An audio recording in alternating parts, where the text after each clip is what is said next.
পরিষেবা পাবেন এখানে? এখন আমরা যেটা আজকে উদ্বোধন হয়েছে 15 বেডের, টোটালি ফ্রি পিপি ইউনিটে হয়েছে, totally free 24x7 dialysis unit চলবে। এবং তার সাথে সাথে আপনারা দেখেছেন আমাদের ইমার্জেন্সি যেটা ছিল তাকে আর নতুন করে সাজিয়ে দিয়েছি মমতা বন্দ্যোপাধ্যায় আশীর্বাদ নিয়ে, তার নির্দেশেই আমরা সেই ইউনিটকে নতুন করে বড় করে করেছি। এবং ওইখানে আগে কী হতো, ইমার্জেন্সিতে কোনো পেশেন্ট আসলে তাকে দেখে বা তো আমাদের হসপিটালে বা অন্য হসপিটালে ট্রান্সফার করে দেওয়া হতো, এখন সেটা হবে না। ওইখানে অলরেডি স্টার্টিংয়ে 3টে বেড নিয়ে হচ্ছে, ওখানে 10টা বেড রাখার আমাদের প্ল্যানিং। ওইখানে আগে ভালো করে ট্রিটমেন্ট দিয়ে তারপরে আমরা বেডে নিয়ে আসবো মানুষকে। এটা আজকে উদ্বোধন হয়েছে এবং থ্যাঙ্কস টু আমাদের চিফ মিনিস্টার মমতা বন্দ্যোপাধ্যায়, যার স্বপ্ন যে বাংলার 10 কোটি মানুষ যেন সুস্থ থাকে, তারই একটা স্টেপ এটা। যশোর হাসপাতালে এখন ডায়ালিসিস ইউনিট হলো, এছাড়া আর কী পরিষেবা এখন এখানে পাওয়া যাচ্ছে? অনেক পরিষেবা, সমস্ত এখানে আপনার এই ডায়ালিসিস ইউনিট আজকে উদ্বোধন হয়েছে। এখানে সার্জারি ডিপার্টমেন্ট এই হাবড়ার মধ্যে সবথেকে বেস্ট গাইনো ডিপার্টমেন্ট এখানে চলে। তারপরে ইমার্জেন্সি সমস্ত টেস্ট এখানে করা হয়, টিবি ইউনিট এখানে আলাদা করে আছে। সমস্ত যেগুলো একটা সরকারি হসপিটালে হওয়া উচিত সে সমস্ত এখানে পাওয়া যাচ্ছে। এবং নিশ্চিতভাবে আপনারা যারা এখানকার লোকাল তারা জানেন যে 2011 আগে কী ছিল এই হসপিটাল, আজকে কী আছে হসপিটাল। এখান থেকে ডায়ালিসিস সকলেই করতে পারবে সরকারি যে কোনো হাসপাতালে? হ্যাঁ, যে কোনো, ওকে একটা প্রেসক্রিপশন সরকারি হসপিটালে কিন্তু লাগবে। ভাবুন কেউ লোক প্রাইভেট হসপিটালে দেখে মানে ট্রিটমেন্ট করাচ্ছে, তার ডায়ালিসিস করাতে হচ্ছে, তাকে কিন্তু প্রথমে আউটডোরে গভর্নমেন্ট হসপিটালে, সে যে কোনো গভর্নমেন্ট হসপিটাল আমাদের বাংলার, তার এখানে ডায়ালিসিস ফ্রিতে হবে। বারবার করে স্বাস্থ্য দপ্তর থেকে বলা হচ্ছে, মুখ্যমন্ত্রী বলছেন যে একদম বাড়ির কাছে যেন চিকিৎসাটা হয়, যেন রেফার করতে না হয় রোগীকে। হ্যাঁ, দুয়ারে যাতে ওই তার কাছে যে হসপিটালটা আছে সেখানে যেন তার চিকিৎসাটা ভালো, সেইটাই তো, তারই তো পরিকল্পনা আমাদের, তার জন্যই তো আমরা এইটা করছি। দিদি যে নির্দেশ যে মানুষ যেন বাড়ি থেকে বেরোলে যদি অসুবিধাতে পড়ে স্বাস্থ্য নিয়ে, তার আমরা হসপিটালে, সরকারি হসপিটালে, সরকারি স্বাস্থ্য কেন্দ্রগুলো থেকে সে পরিষেবা দিতে পারি, তারই জন্য আজকে এইটা করা। আগামী দিনে কি জয়সওয়ালে হাসপাতালকে সুপার স্পেশালিটি হিসেবে দেখতে পাবো আগামী দিনে? আমাদের চেষ্টা আছে, দিদি স্বপ্ন, দিদি সমস্ত অনেক হসপিটাল 2011 পর সুপার স্পেশালিস্ট হসপিটাল হয়েছে, আশা করি আগামী দিন এইটাও হবে। বালি এবং উত্তর হাওড়া যে বিধানসভা, সেই বিধানসভা কেন্দ্রের মানুষদের ডায়ালিসিসের জন্য এখন আর কলকাতা দৌড়াতে হবে না, একদম যেতে হবে না, এখানে সে ট্রিটমেন্ট পাবে, সেই আমাদের চেষ্টা। মেডিকেল অফিসার সমস্ত 24x7 থাকবেন টেকনিশিয়ান সব, এবং মেডিকেল অফিসার এখানে থাকবেন, স্টাফ সব 24x7 সেবা পাবে। সিকিউরিটি কি বাড়ানো হবে?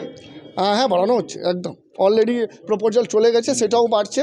এবং সমস্ত সিকিউরিটির দিকটা, নার্স, স্টাফ, মেডিকেল অফিসার, সমস্ত দিকটা ভালো করে করা হবে এখানে। মা ক্যান্টিন খোলার ব্যাপারে? হ্যাঁ, আজকেই আমরা সেইটাও প্রপোজালটা দেওয়া হচ্ছে বোর্ড অফ অ্যাডমিনিস্ট্রেটর মেম্বার তরফ থেকেও, আমরাও হসপিটাল থেকে বালি মিউনিসিপ্যালিটিকে দিয়েছি।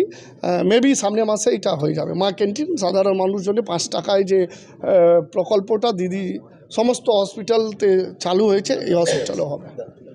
ঠিক আছে, থ্যাংক ইউ।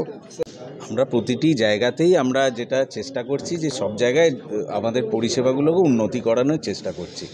ফলে সেটা রুরাল হাসপাতাল থেকে শুরু করে হোক, পিএইচসি থেকে শুরু করে হোক, সব জায়গায় ধরুন যেসব বেসিক যে চিকিৎসাগুলো, ধরুন সাপে কাটার ইঞ্জেকশান থেকে শুরু করে কুকুর কাটার যে ইঞ্জেকশান থেকে শুরু করুন, বা যে কোনো পরিষেবা যেগুলোকে ভালো করার কিন্তু আমরা প্রত্যেকটা জায়গায় আমরা ব্যবস্থা করেছি, সব জায়গায় অ্যাভেলেবিলিটি হয়েছে। ফলে আজকে একটা যদি সাপে কাটার রুগী যায়, যে কোনো আমার বেডেড হসপিটাল থাকুক না কেন, সরকারি যেসব হাসপাতাল আছে সব জায়গায় কিন্তু আমাদের সাপে কাটার ইঞ্জেকশানের যেমনি ইঞ্জেকশান পাবে, তেমনি আমাদের 24টি জায়গা আছে যেখান থেকে আমাদের কুকুর কাটার ইঞ্জেকশান দেওয়া হচ্ছে। 24টি হসপিটাল এবং পিএসসি যেগুলো বেডেড, সব জায়গা থেকেই আমরা এগুলো দিচ্ছি। ফলে যত জায়গায় আমরা পরিষেবাগুলোকে কিন্তু উন্নতিকরণ করার চেষ্টা অবশ্যই করছি। ডাক্তার, নার্স বা আমাদের স্বাস্থ্যকর্মীদের যে অভাবগুলো, সেগুলো আস্তে আস্তে আমাদের মেটানোর একটা প্রয়াস আছে।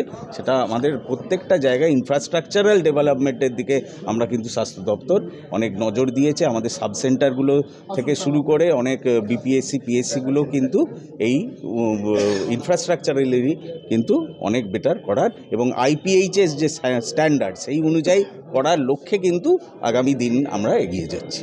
বেসিক কিছু নিডস থাকে যেগুলো রোগীরা আসার পরেই থাকে, যেমন আপনি জানেন এগুলো আপনাকে বলার মানে ধৃষ্টতা।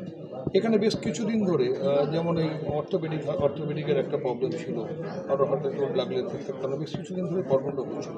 এরকম ছোট ছোট সমস্যা যেগুলো অন্তত এই বড় বড় সব কাজগুলোকে ঠেকে দেয়, যখন মানুষ গিয়ে বলে যে এই পরিষেবা পাচ্ছে না, সেই ছোট ছোট নিডসগুলোর উপরে কি আপনারা আলাদা করে অবশ্যই নজর দিচ্ছি। যেমনি সার্জেন নতুন করে সার্জেন দিচ্ছি, গাইনোকোলজিস্ট বা অ্যানাস্থেসিস্ট এখন সবই এখানে অ্যাভেলেবেল হচ্ছে, সেগুলো আমাদের নজর আছে, সেগুলো আমার অভাবগুলো মেটানোর জন্য আমরা নিরলস চেষ্টা করছি। স্ট্রেংথ এখন কত শর্টেজ আছে এখানে? স্টাফসের কিছু শর্টেজ আছে, সুপার সাহেব ইয়ে করবেন, সেগুলোও আমাদের নজর আছে। ওনারাও আমাদের ফাইলগুলো তোলেন, আমরা স্বাস্থ্য ভবনের সাথে যোগাযোগ করে সেগুলো যতদূর সম্ভব আমরা মিটিয়ে নেওয়ার চেষ্টা করি। শেষ কোশ্চেন, যে আমরা দেখেছি আমাদের SSKM থেকে শুরু করে বড় বড় হাসপাতালে এবং হাওড়া হাসপাতালেও অনেক নামি দামি এরকম যন্ত্র পড়ে আছে যেগুলো মানুষের চিকিৎসার জন্য আনা হয়েছিল বিদেশ থেকে, কিন্তু টেকনিশিয়ানের অভাবে সেগুলো অনেক সময় ফেরত গেছে বা পড়ে পড়ে নষ্ট হয়েছে। অনেক সময় দেখা যায় টেকনিশিয়ান ডিপোর্ট করা হচ্ছে না বা পাওয়া যাচ্ছে না, সেই ব্যাপারে কিন্তু মানুষ এসেও ফিরে যায়, পরিষেবা দিতে পারে না। সেই ব্যাপারে আপনারা কী ভেবেছেন?